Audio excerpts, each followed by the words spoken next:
আমাদের জন্মের পরে বাবা মা আমাদের স্কুলে পাঠায়, এরপরে আমরা কলেজে পড়ি, তারপরে আমরা ইউনিভার্সিটিতে পড়ি। কেন? অনেকে বলবে আমরা জ্ঞান অর্জনের জন্য এইসব করি, কিন্তু আমরা বুকের ভেতরে সত্যি কথাটা সবাই জানি যে জ্ঞান অর্জনের সাথে আমাদের ট্র্যাডিশনাল এডুকেশনের কোনো সম্পর্ক নাই। যেই ছেলেটা আজকে অ্যাকাউন্টিং এ ব্যাচেলর করতে যাচ্ছে, ওই ছেলেটা এই কারণে অ্যাকাউন্টিং এ ব্যাচেলর করতেছে না কারণ ও ঘুমের মধ্যে এক্সেল স্বপ্নে দেখে, ও এক্সেলের কথা না ভেবে ঘুমাইতে পারে না। এক্সেলের সাথে বা অ্যাকাউন্টিং এর প্রতি ভালোবাসার সাথে ওর অ্যাকাউন্টিং পড়ার দূর দূরান্ত দিয়ে কোনো সম্পর্ক নাই। 99% মানুষের ক্ষেত্রে এটাই সত্য। তাহলে প্রশ্ন হলো, তারপরেও কেন অ্যাকাউন্টিং পড়তে যাচ্ছে? তারপরেও অ্যাকাউন্টিং এই জন্য পড়তে যাচ্ছে কারণ হয় ওর পরিবারের ধারণা অ্যাকাউন্টিং পড়লে ভালো একটা চাকরি হবে, অথবা ওর প্রায়র এক্সাম্পলস, ওর বড় ভাই, ওর বড় বোন, ওর আশপাশের মানুষজন কেউ একজন অ্যাকাউন্টিং এ পড়ছে বা কেউ একজন কাউকে অ্যাকাউন্টিং এ পড়তে দেখছে এবং দেখছে যে তার মোটামুটি একটা ভালো জীবনই হয়েছে। সো ধরে নিছে যে এই কারণে আমি যদি এই জিনিস পড়ি তাহলে আমারও ভালো একটা জীবন হওয়ার চান্স একটু বেশি। এর সাথে পড়াশোনার সাবজেক্টের প্রতি ভালোবাসার কোনো সম্পর্ক নাই। এই যে 9টা থেকে 5টা চাকরি করার একটা নেশা, এই যে একটা সুন্দর জীবন হবে আমার একজনের জন্য চাকরি করলে, এই ব্যাপারটা পুরোটাই কিন্তু একটা ট্র্যাপ। এবং আজকে আমি আপনাদের এই ট্র্যাপের গল্পই বলবো।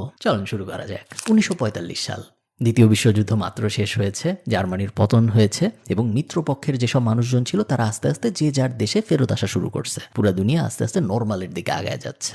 বড় বড় কোম্পানিরা এই সময়ে এই যে যুদ্ধ শেষ করে আসা মানুষজন ছিল এদেরকে লুফে নিচ্ছে, কারণ এরা ওয়ার হিরো। IBM বলেন, জেনারেল মোটরস বলেন, বড় বড় কোম্পানি যারা আছে সবাই এই সব মানুষজনকে বলতেছে যে তোমাদের কোনো চিন্তা করতে হবে না, তোমরা আমাদের কোম্পানিতে জয়েন করো এবং মৃত্যু পর্যন্ত তোমরা আমাদের কোম্পানিতেই চাকরি করবা, কোনো সমস্যা নাই। আমরা তোমাদের গাড়ি দিব, আমরা তোমাদের বাড়ি দিব, আমরা তোমাদের হেলথ ইন্স্যুরেন্স দিব, আমরা তোমাদের পেনশন দিব, কোনো কিছু নিয়ে তোমাদের কোনো চিন্তা করতে হবে না। তোমরা এবং আমরা তো একই পরিবার। হ্যাঁ ঠিক আছে, আমরা তোমাদের চাকরি দিচ্ছি, তোমরা চাকরি করতেছো, but together we are a big family. তো তোমরা আমাদের সাথে কাজ করো, তোমাদের আর কোনো টেনশন করতে হবে না। তোমরা অলরেডি একটা বড় কাজ করছো, তোমরা পৃথিবীকে জার্মানির হাত থেকে বাঁচাইছো। সবকিছু ঠিকঠাক চলতেছিল, মানুষজন মোটামুটি হ্যাপি, কাজ করতেছে, তারা সকালে অফিসে যাচ্ছে, রাতে অফিসে থেকে ফেরত আসতেছে। বাট আস্তে আস্তে আমরা একটা শিফট দেখতে পারলাম। 20 শতাব্দী আসার আগেই বেশিরভাগ কোম্পানি বুঝে ফেলে যে যেই মডেলে ওরা অপারেট করতেছে এই মডেলটা পুরোপুরি এফিশিয়েন্ট না। এমপ্লয়ীদের এত রেসপেক্ট দেওয়ার এবং এমপ্লয়ীদের প্রতি এত ভালোবাসার কোনো কারণ নেই, কারণ এমপ্লয়ীর সংখ্যা অপ্রতুল।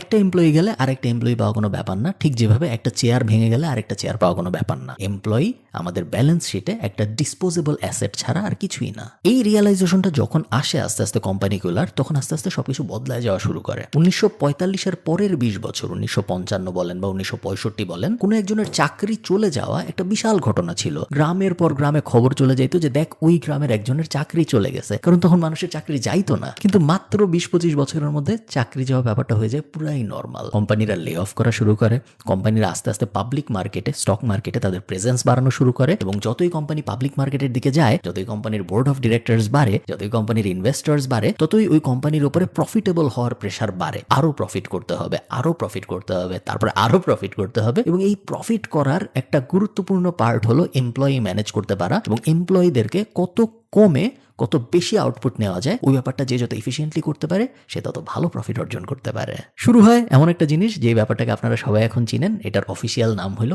Corporate culture. তুমি একটা মেশিন, তোমার পুরো জীবন এখন আমার। তুমি সকালে আমার অফিসে আসবা, তুমি সন্ধ্যা পর্যন্ত আমার অফিসে কাজ করবা। যখন তুমি আমার অফিসে কাজ করতেছো না, তখনও তুমি আমার অফিস নিয়ে চিন্তা করবা। যে কয়দিন পর্যন্ত তুমি এই জিনিসটা করতে পারতেছো ওই কয়দিন আমি তোমাকে টাকা দিব, যেই দিন তুমি ওই জিনিসটা আর করতে পারবা না ওই দিন তুমি বিদায়, চলে যাও এখান থেকে। হিস্টোরিয়ানরা এই ব্যাপারটাকে বলে আধুনিক দাসত্ব, এবং এটার কেতাবি ভাষার বাইরে যে সাধারণ মানুষ এই জিনিসটাকে চিনে 9 to 5 ট্র্যাপ হিসেবে।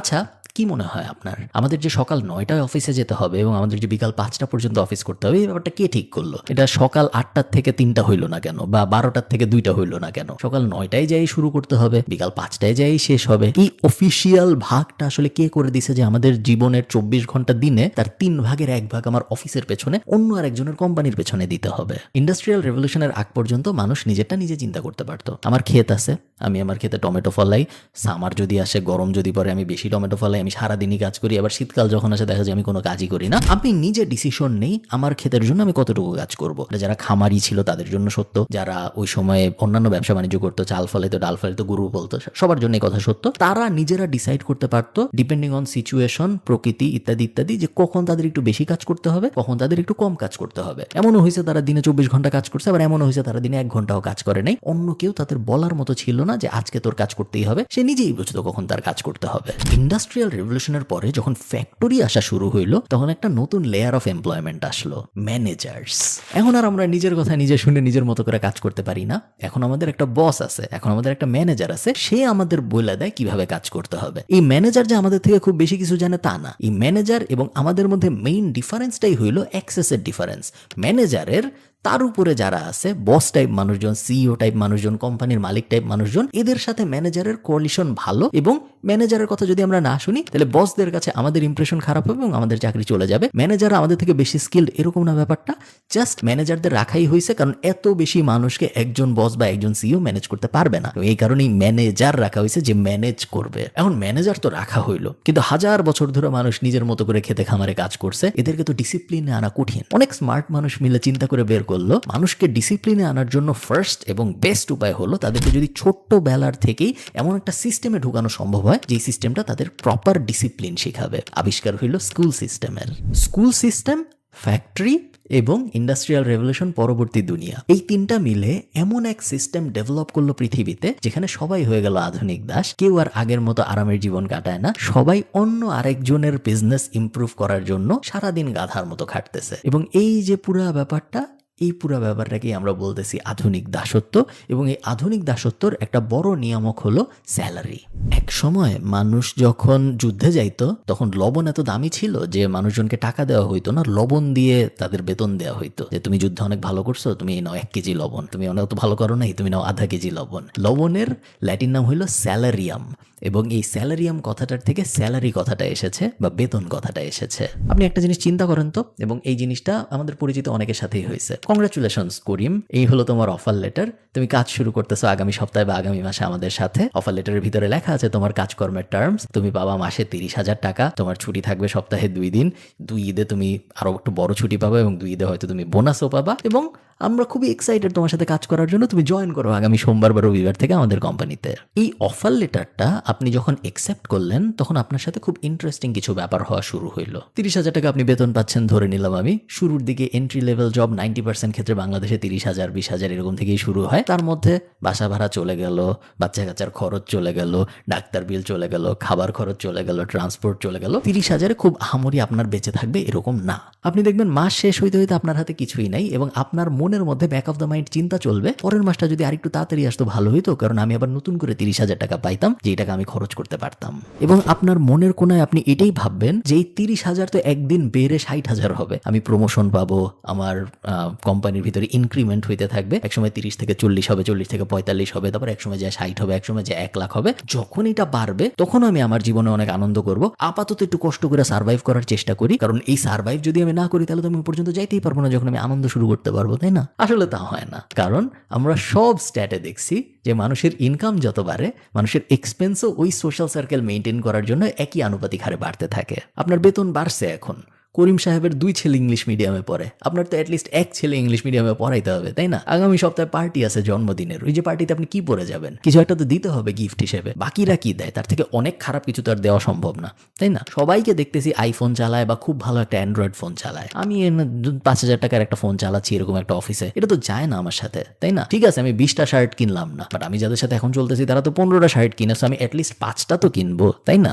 আপনি টেরও পাবেন না কিভাবে আপনার খরচ বেড়ে বেড়ে এক্স্যাক্টলি আপনার এক্সপেন্সের সাথে ম্যাচ করে ফেলবে এবং আপনার হাতে আর কিছু থাকবে না জমানোর জন্য। এবং এই ট্র্যাপটার থেকে 1,90,000 80,000 দিয়ে বের হওয়া যায় না, একবারে 2 লাখ 3 লাখ 4 লাখ এক্সপোনেনশিয়াল জাম্প যখন হয় ক্যারিয়ারে, শুধুমাত্র তখনই এক্সেস অ্যামাউন্ট অফ ক্যাপিটাল থাকে, যে ক্যাপিটাল দিয়ে এই ট্র্যাপটা থেকে বের হওয়া সম্ভব, যেটা বেশিরভাগ মানুষের জীবনে হয় না। একজন অ্যাভারেজ মালিক ওর অ্যাভারেজ এমপ্লয়ি থেকে 400 গুণ মিনিমাম বেশি ইনকাম করে। তো আপনি বুঝেন, আপনি এমন একটা গেম খেলতেছেন যে গেমে আপনার জিতার কোনো চান্স নাই। আপনি যতই মন দিয়ে কাজ করেন, আপনি যতই মন দিয়ে চাকরি করেন, আপনি যতই একদম জি জান দিয়ে একদম সেবা করে কোম্পানির উল্টায় ফেলেন, কোনোদিনও আপনি এই গেমে জিতবেন না, কারণ এই গেমটা রিগড। এই গেমটা বানানোই হয়েছে এমনভাবে যে গেমটা আপনার পক্ষে জিতা কখনো সম্ভব না। একজন অ্যাভারেজ মানুষ 90,000 ঘন্টা তার জীবনে কাজ করে কাটায় অন্য আর একটা কোম্পানির জন্য, অন্য আর একটা মানুষের জন্য। এই 90,000 ঘন্টার এটা হলো কর্মক্ষেত্রে ঘন্টা। এর আগে আপনার কর্মক্ষেত্রে যাওয়ার জন্য কিছু ঘন্টা ব্যয় হবে, জ্যামের ভিতরে বসে কিছু ঘন্টা ব্যয় হবে, কর্মক্ষেত্র থেকে ফেরত আসার সময় কিছু ঘন্টা ব্যয় হবে। আপনি ধরে নিতে পারেন খুব ইজিলি এটা 1 লাখের উপরে চলে যাবে ঘন্টা। আপনার জীবনের 3 ভাগের 1 ভাগ সময় আপনি ঘুমায় কাটান এবং বাকি যে 2 ভাগ আছে সেই 2 ভাগের 1 ভাগ আপনি এই কাজের পিছনে দেন। এবং 65%-এর বেশি মানুষ তাদের ওই কাজে হ্যাপিও না। সো 65%-এর বেশি মানুষ তাদের জীবনের জেগে থাকা 2 ভাগের 1 ভাগ এমন একটা জিনিসের পিছনে ব্যয় করে যে জিনিসটার পিছনে তাদের কোনো আগ্রহ নেই এবং যে জিনিসটা নিয়ে তারা একদমই খুশি না। ব্যাপারটা কি অদ্ভুত না? যে একটা জিনিস আমি পছন্দ করি না, কিন্তু আমার লিমিটেড লাইফের 2 ভাগের 1 ভাগ আমি এই জিনিসের পিছনে দিয়ে দিচ্ছি।